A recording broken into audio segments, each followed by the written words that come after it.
Getting ready for a business analyst interview? This mock interview is exactly what you need. Watch Daniel, a business analyst candidate, go through a full interview with Miss Harris, a senior analytics manager. You'll see how he answers real questions, handles tough follow-ups, and showcases his skills.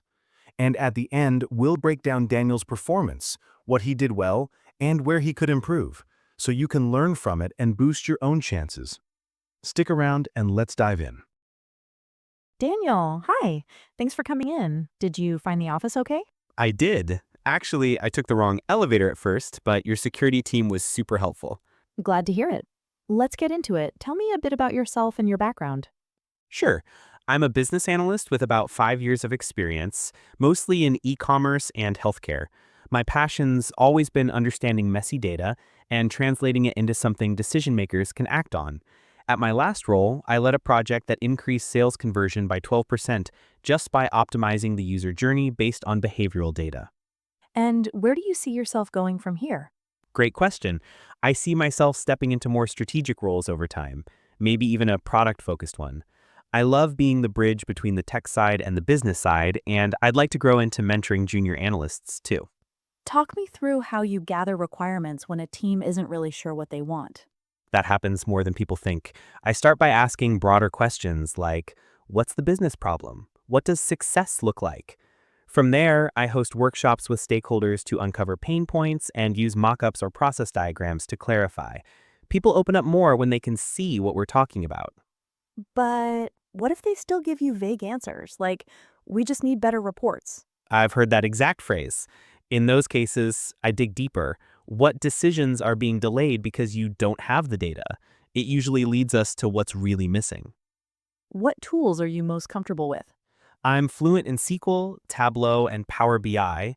For larger datasets, I use Python with Pandas or Seaborn. Lately, I've been experimenting with dbt to help automate transformations and improve data transparency. Let's role play. I'm a VP asking, why did Q4 customer retention drop? Great. I'd say, based on our cohort analysis, the biggest drop was among new users acquired via our holiday campaign.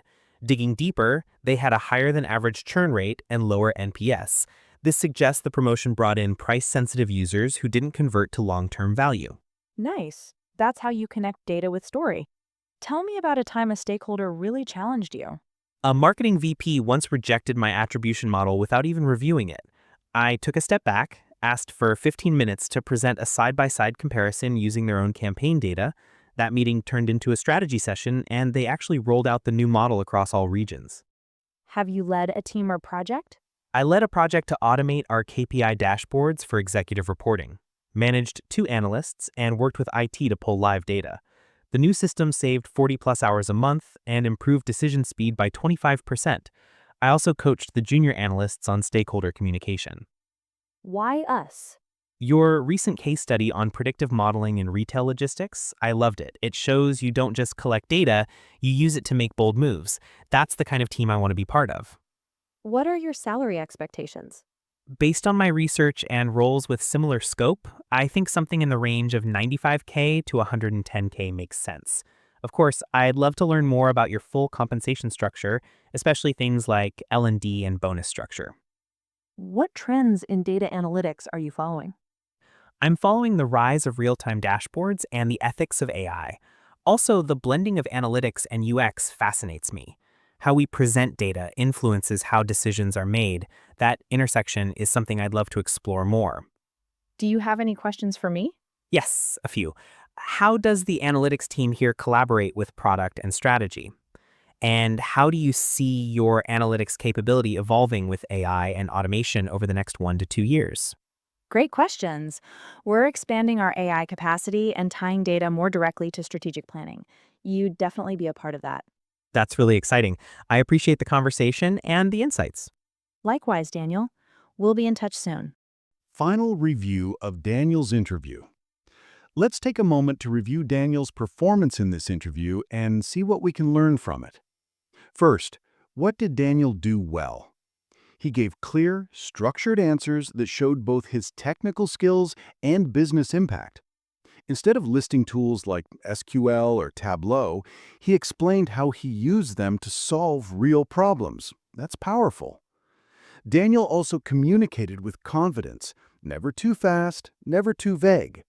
He was able to speak in a way that any interviewer could follow, whether they were technical or not.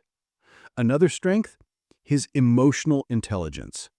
When faced with stakeholder resistance, he didn't get defensive. Instead, he took a step back, asked for a chance to show value, and turned the situation into a win. That shows maturity and calm under pressure. And finally, his questions at the end weren't generic, they were strategic. He asked about AI and team collaboration, which shows that he's thinking long-term and wants to be part of a forward-thinking company. Now, what could be improved? First, his introduction was a little too technical right off the bat. A touch of personal story or passion could have helped him connect faster with the interviewer. Second, while his salary expectations were reasonable, he could have softened the delivery a bit, just to show openness and flexibility. Third, when talking about his leadership experience, he briefly mentioned mentoring junior analysts, but didn't dive into the how. That's a missed opportunity to showcase team-building skills. And finally, while he handled vague requirements well, it would have been great to hear how he deals with changing priorities or conflicting stakeholder demands, something every business analyst faces regularly. So, what can you take away from this? Don't just prepare for the questions, prepare to connect. Highlight your business impact, stay calm under pressure, and show that you're not just a great analyst, but a true strategic partner. That's what helps you stand out and land the best offer. Thanks for watching. If you found Daniel's interview helpful, don't forget to give this video a thumbs up and subscribe for more mock interviews, tips, and breakdowns just like this one. Got a specific role or question you want us to cover next? Drop it in the comments. We're here to help you succeed. See you in the next video.